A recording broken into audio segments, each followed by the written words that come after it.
Because then through this, we would be able to achieve more reliable and more secure as well as affordable supply of electricity. Naniniwala ang Administrasyong Marcos na sa pamamagitan ng paglalagak ng pamumuhunan sa transmission sector, mapapababa ang singil sa kuryente.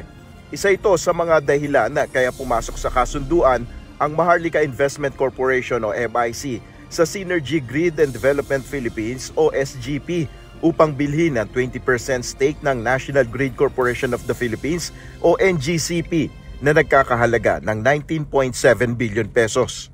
Dahil dito may 2 board seats na makukuha ang MIC sa NGCP.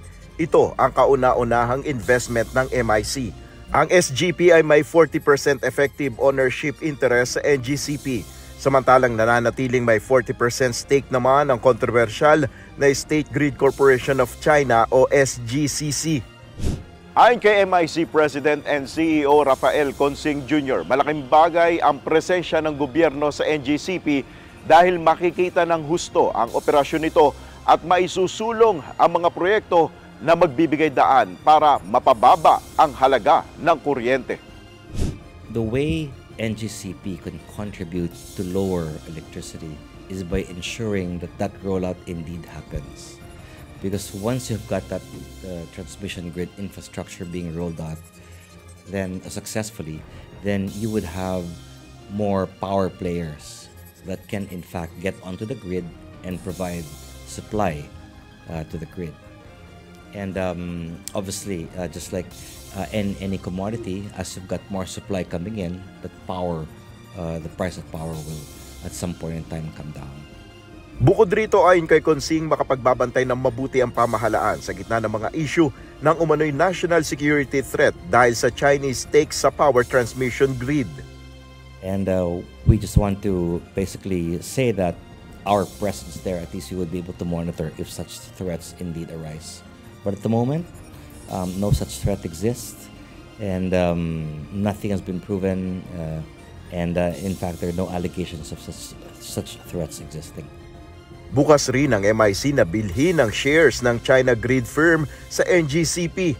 Maaari namang kumita ng nasa 1.2 billion pesos na dividendo kada taon ang MIC dahil sa pamumuhunan sa NGCP.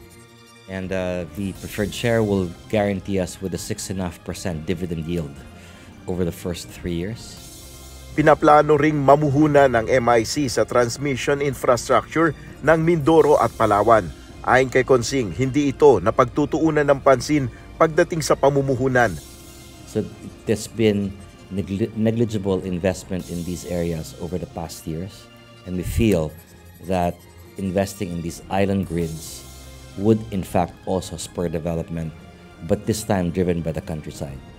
Sa ngayon, ayon sa MIC President, wala pang foreign firm ang namumuhunan sa Sovereign Wealth Fund. Ang dahilan, hindi pa anya nila binubuksan ng oportunidad na ito dahil kailangan munang palakasin ang kredibilidad ng MIC. Ilan ang nag-invest? Wala pa. We haven't opened ourselves up. So you want to build that credibility. Binibuild pa lang yung credibility. And then we will open. Good investment para kay Senator Juan Miguel Zubiri ang ginawa ng MIC. Naniniwala siya na tama lang na may bahagi ang pamahalaan sa kontrol at pangangasiwa sa mahalagang energy backbone ng bansa. Bilang isa sa may akda ng panukala, ganoon talaga naging pananaw nila sa pondo na mapagkakakitaan at strategically important. Para naman kay Senator Joel Villanueva, sa pamamagitan ng pagkuha ng 20% ng NGCP, inaasahan niya ang mas malaking impluensya at partisipasyon ng gobyerno na maaaring magbigay daan para sa mas mahusay na serbisyo. Umaasa naman si Senator JV Ejercito na kukunin rin ng gobyerno ang 40% shares ng China sa ahensya para na rin sa seguridad ng bansa. Ngayong taon, 3 hanggang 4 na investments ang tinatarget na mapaglaanan ng Sovereign Wealth Fund. Nel Maribuhok, UNTV News and Rescue. Diyos ang aming sandigan, serbisyo publiko ang aming pinahalagahan.